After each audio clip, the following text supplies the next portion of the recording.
कहानी की शुरुआत जॉन नाम के एक आदमी को दिखाते हुए होती है जो अपनी प्रेग्नेंट वाइफ केट को हॉस्पिटल लेकर जा रहा था क्योंकि केट को बहुत ज्यादा लेबर पेन हो रहा था। उसे व्हील चेयर पर ऑपरेशन रूम में ले जाया जा रहा था जबकि जॉन एडमिशन की फॉर्मेलिटीज पूरी करने के लिए वहीं पर रुक जाता है। अचानक रास्ते में केट को ब्लीडिंग होने लगती है जिससे वो बेहोश हो जाती है। होश में आने के बाद वो खुद को ऑपरेशन रूम में मेडिकल स्टाफ से घिरा हुआ पाती है पर उसका हस्बैंड वहाँ नहीं होता। उसे वहाँ अजीब सा डर महसूस होता है कि इतने में एक नर्स उससे कहती है कि उसका बच्चा मर चुका है, जिस पर केट को विश्वास नहीं होता। तभी जॉन अंदर आकर बच्चे की बर्थ का वीडियो बनाने लगता है जैसे कि कुछ हुआ ही ना हो। नर्स केट को उसका मरा हुआ बच्चा दिखाती है जिसे देखकर केट जोर जोर से चीखने लग जाती है, लेकिन तभी उसकी नींद खुल जाती है और उसे पता चलता है कि वो एक बुरा सपना देख रही थी। वहाँ से उठकर वो शीशे में अपने पेट पर उस निशान को देखती है जो कि बच्चे के जन्म के समय ऑपरेशन के कारण हुआ था। दरअसल कुछ समय पहले उसने एक मरे हुए बच्चे को जन्म दिया था और तब से वो इस तरह के डरावने सपने देखती आ रही थी। इसके बाद केट एक टैबलेट खाती है। अगले दिन वो फिजियोथेरेपी के लिए जाती है जहाँ डॉक्टर ब्राउनिंग उसे बताती है कि मरे हुए बच्चे के जन्म के बाद इस तरह के डरावने सपने आना नॉर्मल बात है। डॉक्टर की इस बात पर केट उन्हें कहती है कि इन डरावने सपनों का मतलब ये भी तो हो सकता है कि उसे एक बच्चे को अडॉप्ट कर लेना चाहिए, पर जल्दी ही वो ये महसूस करती है कि शायद वो इसके लिए अभी तैयार नहीं है। ब्राउनिंग केट को कहती है कि बच्चे को अडॉप्ट करने या ना करने का फैसला तुम्हें खुद लेना है और तुम्हें जो ठीक लगे वही करो। यहाँ पर केट ब्राउनिंग को ये भी बताती है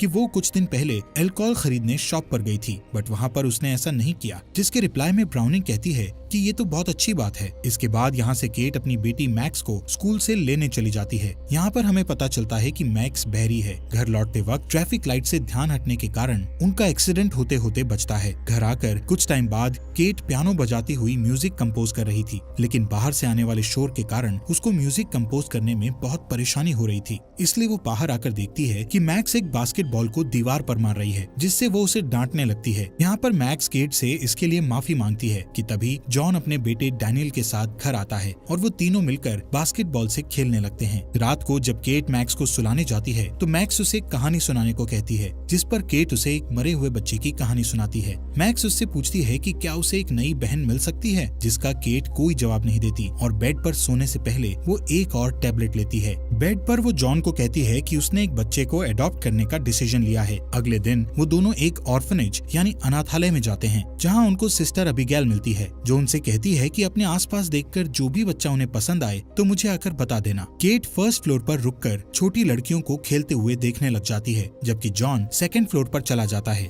वो एक बच्ची को गाना गाते सुनकर उसके रूम में जाता है और देखता है कि वो बच्ची गाना गाते हुए एक पेंटिंग बना रही थी। इस बच्ची का नाम ईस्टर था। ईस्टर जॉन को अपनी पेंटिंग के बारे में बताने लग जाती है। इतने में केट सिस्टर अबिगेल के साथ वहाँ आ जाती है। अबिगेल उनका आपस में इंट्रोडक्शन कराती है, जिसके बाद जॉन और केट ईस्टर से बात करने लगते हैं। ईस्टर उन्हें कहती है कि कोई भी उससे बात नहीं करता क्योंकि वो सबसे अलग है। यहाँ पर जॉन और केट उसे पसंद कर लेते हैं और अबिगेल से उसे अडॉप्ट करने के बारे में बात करते हैं। वो उन्हें बताती है कि ईस्टर रशिया से आई थी और जो आदमी उसे लेकर आया था वो घर में आग लगने से मर चुका था। वो कहती है कि ईस्टर एक बहुत प्यारी लड़की है। इसके 3 हफ्तों के बाद केट और जॉन अबिगेल को गुड बाय कहकर ईस्टर को उस अनाथालय से ले जाते हैं। कार से जाते हुए रास्ते में केट ईस्टर को साइन लैंग्वेज सिखाने लगती है और जब वो लोग घर पहुंचते हैं तो मैक्स ईस्टर को देखकर बहुत खुश होती है। ईस्टर तुरंत उसे अपना इंट्रोडक्शन देने लगती है। यहाँ पर केट उसे बताती है कि मैक्स लोगों के लिप्स पढ़ सकती है। घर के अंदर आकर ईस्टर ग्रैंडमा बारबरा और डैनियल से मिलती है। उस रात सभी उसे वेलकम गिफ्ट करते हैं सिवाय डैनियल के, क्योंकि उसे ईस्टर से जलन हो रही थी, खासकर तब जब वो जॉन को थैंक्स कहने के लिए उसके गले लगती है। अगले सीन में हम देखते हैं कि डैनियल अपने दोस्तों के साथ ट्री हाउस में बैठकर गंदी किताबें पढ़ता है। ईस्टर और मैक्स स्नो में खेलने लगते हैं। घर के अंदर बारबरा और केट मैक्स के बारे में बातें करने लगते हैं। साथ ही बारबरा उससे कहती है कि ईस्टर के घर में सेटल होने के बाद वो अपना टीचिंग का काम फिर से शुरू कर दे, पर वो उसके जवाब से निराश हो जाती है। उस रात केट अपने बेड पर जाने को होती है कि तभी जोर का तूफान आने लगता है। ईस्टर उठकर मैक्स के रूम में चली आती है। जब जॉन और केट प्यार कर रहे होते हैं कि उन्हें दरवाजे पर दस्तक सुनाई देती है। दरवाजा खोलने पर उन्हें दोनों बच्चियां दिखाई देती हैं जो तूफान से डरकर उनके पास सोने चली आई थी। ईस्टर जॉन के पास सोती है। अगले दिन सुबह वो सब स्कूल के लिए निकलने वाले होते हैं कि ईस्टर फैंसी ड्रेस पहनकर नीचे आती है, जिसे देखकर बच्चे हंसने लगते हैं। केट उससे पूछती है कि क्या वो सचमुच उन कपड़ों में स्कूल जाना चाहती है, तो वो उसे कहती है कि दूसरों से अलग दिखने में कोई बुराई नहीं है। फिर स्कूल पहुंचने पर उसकी क्लास टीचर उसका स्वागत करती है, पर एक स्टूडेंट उसका मजाक उड़ाती है। उस दिन मैक्स और ईस्टर ठंड में जमी हुई झील पर खेलते हैं और केट आकर उन्हें डांटती है और कहती है कि वहाँ खेलना मना है। उधर डैनियल अपने पेंट बॉल गन से खेलते हुए एक कबूतर को गलती से शूट कर देता है। वो कबूतर घायल होकर गिर जाता है। ईस्टर और मैक्स उसके पास आते हैं और उसे अपसेट देखकर ईस्टर उसे एक बड़ा सा पत्थर देकर उसके दर्द से छुटकारा दिलाने के लिए कहती है, पर डैनियल इनकार कर देता है। तो ईस्टर खुद उस कबूतर को पत्थर से मार डालती है। बाद में ईस्टर नहाने चली जाती है। केट जब रूम में धुले हुए कपड़े रखने जाती है तो देखती है कि ड्रॉवर में एक पुराना बाइबल अटका हुआ है। वो उसे निकाल कर देखती है तो उसमें एक आदमी का फोटो मिलता है। ईस्टर बाथरूम से निकलकर उसे देख लेती है। स्कूल में ईस्टर की वजह से डैनियल के फ्रेंड्स उसका मजाक उड़ाते हैं, इसलिए वो चिढ़कर उसे धक्का दे देता है, जिससे उसके बुक्स बिखर जाते हैं। जब वो उन्हें उठाने लगती है तो उसके क्लास की एक लड़की को उसका बाइबल गिरा हुआ मिलता है। वो दोनों उस बाइबल को लेने के लिए छीना झपटी करते हैं कि वो उछलकर जमीन पर गिर जाता है। ईस्टर उसे जल्दी से उठा लेती है, पर उस लड़की का हाथ उसके चोकर पर चला जाता है और वो उसे डॉगी कहकर बुलाती है। इस पर ईस्टर जोर से चीखती है। बाद में घर पर केट उसे पियानो बजाना सिखाती है। फिर वो स्कूल में हुई घटना के बारे में उससे पूछती है, पर वो उस बारे में कोई बात नहीं करना चाहती थी। तब केट उसे एक स्क्रैप बुक देती है जो उसने उसके लिए बनाना शुरू किया था। ईस्टर उससे उसके मरे हुए बच्चे के बारे में पूछती है। केट उसे सारी बातें बताती है और उसे गुलाब की वो झाड़ी भी दिखाती है जहाँ उन्होंने उसकी राख को बिखेरा था। डिनर के बाद बच्चों को सुलाकर केट और जॉन किचन में ही रोमांस करने लगते हैं कि अचानक ईस्टर वहाँ आ जाती है। अगले दिन सुबह केट ईस्टर से इस बारे में बात करना चाहती है, पर वो पेंट करती हुई बेफिक्र दिखाई देती है और केट से एफ वर्ड का यूज करते हुए कहती है कि वो ये सब जानती है। बाद में केट और जॉन इस पर बात करते हैं और केट कहती है कि उसे किसी थेरेपिस्ट के पास ले जाना चाहिए। इस पर जॉन को लगता है कि सिर्फ एक गंदे वर्ड के लिए बच्चे को थेरेपिस्ट के पास ले जाना ओवर रिएक्ट करना होगा। कुछ देर बाद जॉन दोनों लड़कियों को लेकर पार्क जाता है। वहाँ जब वो झूले में झूल रही होती है तो उनकी नेबर आकर जॉन से फ्लर्ट करने लगती है। इस बीच ईस्टर को परेशान करने वाली लड़की भी वहीं आ जाती है। ईस्टर का ध्यान उनकी नेबर और जॉन की तरफ रहता है, लेकिन ईस्टर की दुश्मन को ईस्टर से डर लगता है। वो खेलने के लिए कैसल में जाने से पहले ईस्टर की तरफ देखती है। वो जब स्लाइड से नीचे जाना चाहती है तो ईस्टर अचानक उसे धक्का देकर गिरा देती है, जिससे उसका पैर टूट जाता है। मैक्स ये सब देख लेती है। रात को डिनर के वक्त जॉन उस घटना के बारे में ईस्टर से पूछता है। तब मैक्स उसे बताती है कि वो लड़की फिसल कर गिर गई थी। खाने से पहले ईस्टर और मैक्स दोनों प्रेयर करते हैं। ईस्टर डैनियल से भी अच्छा साइन लैंग्वेज समझती थी। इससे डैनियल को बुरा लगता है और वो उसे चिढ़ाता है, और जब उसके पेरेंट्स उसे डांटते हैं तो वो गुस्से में वहाँ से चला जाता है। जॉन सजा के तौर पर उसकी ट्री हाउस में ताला लगा देता है। अगले सीन में हम देखते हैं कि केट उन दोनों लड़कियों के साथ एक स्टोर में शॉपिंग कर रही होती है कि तभी सिस्टर अबिगेल की कॉल आ जाती है। केट जब ईस्टर से बात करने को कहती है तो वो मना कर देती है। फिर वो सिस्टर को अब तक हुई सारी घटनाओं के बारे में बताती है। इधर मैक्स केट के होठों को पढ़कर ईस्टर को वो सारी बातें बताती है जो केट सिस्टर से कर रही थी। उस रात ईस्टर परफेक्ट पियानो बजाती है, जिसे देखकर केट हैरान रह जाती है। वो उससे कहती है कि अब तक उसने ये नाटक क्यों किया कि उसे पियानो बजाना नहीं आता। इस पर ईस्टर कहती है कि उसने अपने फायदे के लिए झूठ बोला था।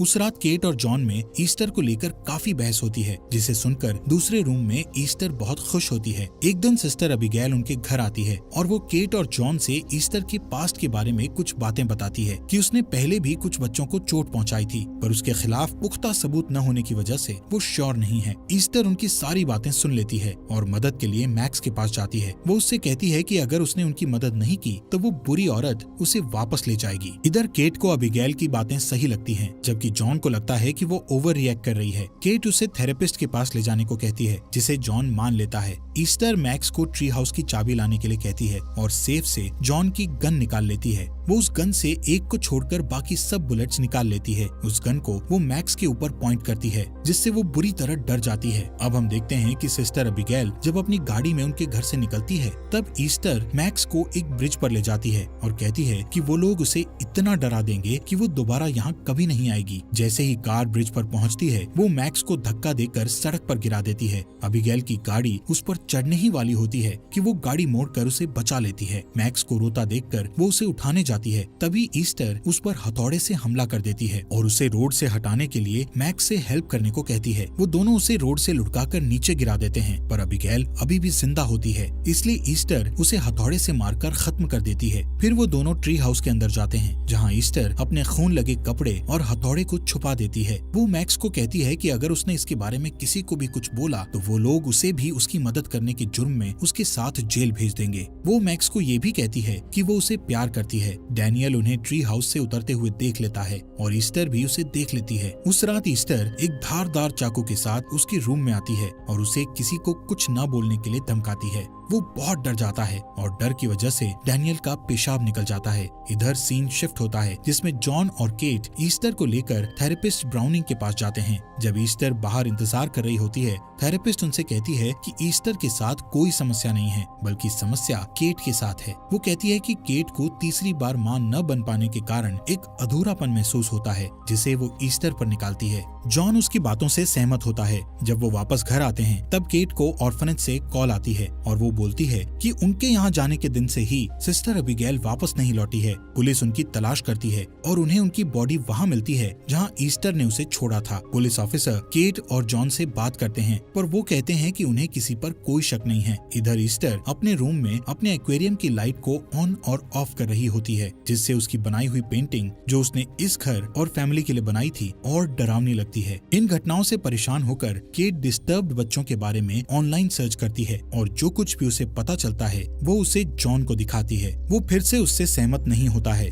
इस पर वो कहती है कि अब वो दोबारा डॉक्टर ब्राउनिंग के पास नहीं जाएगी। केट ईस्टर को लेकर चिंतित रहती है और वो कहती है कि वो रशिया के ऑर्फनेज से कांटेक्ट करेगी जहां से ईस्टर आई है। जब वो कॉल करती है तो उसे पता चलता है कि उनके पास ईस्टर नाम की किसी लड़की का रिकॉर्ड नहीं था। अगले दिन जॉन ईस्टर को डेंटिस्ट के पास ले जाने के लिए उठाने आता है, पर वो जाना नहीं चाहती थी, इसलिए वो उसे दूसरे दिन ले जाने का वादा करता है। फिर वो दोनों सारा दिन साथ में पेंटिंग करते हुए बिताते हैं। ईस्टर उसे कहती है कि केट उसे पसंद नहीं करती है। इस बीच केट दूसरे बच्चों को स्कूल छोड़ने जाती है और उनसे ईस्टर के बारे में पूछती है। वो दोनों झूठ बोल देते हैं कि उसने कभी कुछ गलत नहीं किया है। उस रात ईस्टर किचन में केट से कहती है कि वो उसके लिए कुछ गिफ्ट लेकर आई है। फिर वो उसे गुलाबों का एक गुलदस्ता देती है जो उसने उस जगह से तोड़ा था जहाँ इसकी बेटी की राख पड़ी थी। ये देखकर केट अपसेट हो जाती है और उसे जोर से पकड़कर झंझोड़ देती है। इस पर जॉन कहता है कि ये उसकी गलती थी। उसी रात ईस्टर गैराज में जाकर अपना हाथ तोड़ लेती है। सोने के टाइम वो जॉन को बुलाती है और कहती है कि उसका हाथ बहुत दुख रहा है। जब वो चेक करता है तो देखता है कि उसका हाथ टूटा हुआ था। वो लोग डॉक्टर के यहाँ से लौटते हैं तो वो उसे अपने बेड पर सुला देता है। जब केट अंदर आती है तो वो उस पर नाराज होता है, पर केट कहती है कि उसने उसे इतनी जोर से नहीं पकड़ा था। थोड़ी देर बाद वो एक लिकर स्टोर में जाकर 2 बॉटल शराब की खरीदती है। वो थोड़ा पीने के बाद बाकी बची हुई शराब नाली में फेंक देती है। अगले दिन सुबह जब वो बच्चों को स्कूल छोड़ने जाती है तो कार से निकलते हुए डैनियल का बैग फट जाता है। केट उसकी मदद करने जाती है, पर तभी ईस्टर कार को चालू कर देती है, जबकि मैक्स उसके अंदर थी। केट कार के पीछे तब तक भागती है जब तक कार बर्फ के कारण रुक नहीं जाती। उस रात जॉन के कहने पर डॉक्टर ब्राउनिंग उसके घर आती है और सुबह वाली घटना के बारे में चर्चा करने पर केट उससे कहती है कि उसने कार को पार्क किया था, पर मैक्स ईस्टर को बचाने के लिए झूठ बोल रही है। तब जॉन शराब की वो दूसरी बोतल उसे दिखाता है जो ईस्टर को मिला था। थेरेपिस्ट उससे कहती है कि उसने उसके लिए रिहैबिलिटेशन सेंटर में जगह बुक करके रखी है। केट शराब वाली बात उसे सच सच बता देती है, पर वो लोग उसकी दोनों बातों पर विश्वास नहीं करते हैं।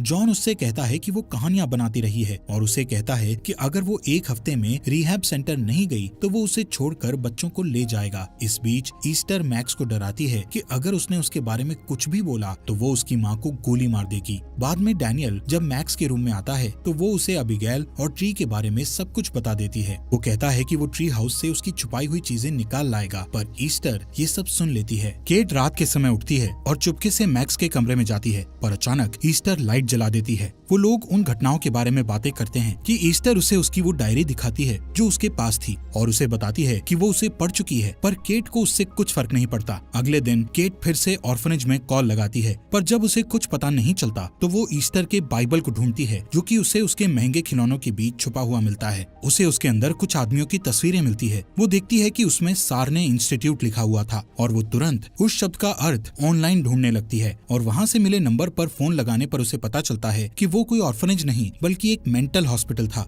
इस बीच डैनियल चुपके से अपने घर से निकलकर ट्री हाउस में जाता है ताकि वो ईस्टर द्वारा छुपाई गई चीजों को निकाल सके। ईस्टर उसका पीछा करती है और सबूतों पर पेट्रोल डालकर उसे जला देती है और डैनियल को उस जलते हुए ट्री हाउस के अंदर लॉक कर देती है। वो अपनी माँ को पुकारता है पर वो ईस्टर के बारे में छानबीन करने में बिजी रहती है। ट्री हाउस की छत पर चढ़कर डैनियल मदद के लिए चिल्लाता है। वो लकड़ी के एक बीम पर गिरता है और वहाँ से फिसलकर जमीन पर गिर जाता है और ईस्टर उसे देखती रहती है। केट आग को देखती है कि अचानक उसकी नजर ईस्टर पर पड़ती है, जो एक बड़ा पत्थर लेकर डैनियल को मारने जा रही होती है। मैक्स उसे धक्का देकर दूर हटा देती है और इससे पहले कि वो और कोई नुकसान पहुंचाती, केट वहां पहुंच जाती है। डैनियल जिंदा रहता है। थोड़ी देर बाद वो सब हॉस्पिटल में होते हैं और डॉक्टर उन्हें बताता है कि डैनियल को सीरियस नेक इंजरी हुई थी, जिसके कारण उसे कुछ भी याद नहीं है। ईस्टर जॉन से डैनियल के बारे में चिंता जताती है। केट वो सारी बातें जॉन को बताती है जो उसने ईस्टर के बारे में पता किया था, पर वो अभी भी केट से सहमत नहीं होता है। जब वो लोग बहस कर रहे होते हैं तब ईस्टर डैनियल के रूम में जाती है।